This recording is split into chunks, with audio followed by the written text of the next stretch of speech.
নাহমাদুহু ওয়া নুসাল্লি আলা রাসূলিহিল কারীম আম্মা বা'দ। প্রিয় রোজাদার ভাই ও বোনেরা, আমরা রমজানের শেষ দশকেই তো আছি। তো অনেকের জিজ্ঞাসা যে শেষ দশকে লাইলাতুল কদরে আমরা কি আমল করব। এক্ষেত্রে আমরা খুব খেয়াল করেই এ বিষয় জেনে নিই যে তিরমিজি শরীফের 3513 নম্বর হাদিসের মধ্যে এসেছে, হযরত আয়েশা সিদ্দিকা রাদিয়াল্লাহু তাআলা আনহা রাসূলুল্লাহ সাল্লাল্লাহু আলাইহি ওয়াসাল্লামকে জিজ্ঞাসা করেন, ওগো নবীজি, যদি আমি লাইলাতুল কদর পেয়েই যাই, বুঝতে পারি যে এটা লাইলাতুল কদর, তাহলে আমি কি আমল করব, আমি কি পড়ব, কি বলবো আল্লাহ পাকের কাছে? রাসূলুল্লাহ সাল্লাল্লাহু আলাইহি ওয়াসাল্লাম বলেন, কওলি, তুমি বলবা আল্লাহুম্মা ইন্নাকা আফুউন তুহিব্বুল আফওয়া ফাআফু আন্না ফাআফু আন্নি, যে তুমি বলবা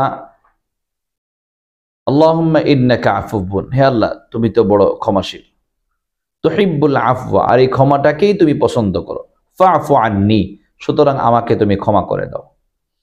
তো রাসূলুল্লাহ সাল্লাল্লাহু আলাইহি ওয়াসাল্লাম শ্রেষ্ঠ রাত্রিতে, যেহেতু লাইলাতুল কদর হলো বছরের শ্রেষ্ঠ রাত, তো শ্রেষ্ঠ রাত্রিতে যে আমলটা শ্রেষ্ঠ সেটাই তো শিখিয়েছেন।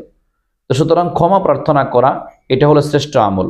এজন্য আমরা এই লাইলাতুল কদরে বেশি থেকে বেশি ক্ষমা চাবো আল্লাহ পাকের কাছে গুনাহ থেকে। এটা হলো 1 নাম্বার। 2 নাম্বার, তিলাওয়াত করব, জিকির আজকার করব, নামাজ পড়ব, আত্মীয় স্বজনদের জন্য ইসালে সওয়াব করব, বিভিন্নভাবে আমলের মাধ্যমে আমরা লাইলাতুল কদরকে পরিপূর্ণরূপে কাজে লাগানোর চেষ্টা করব।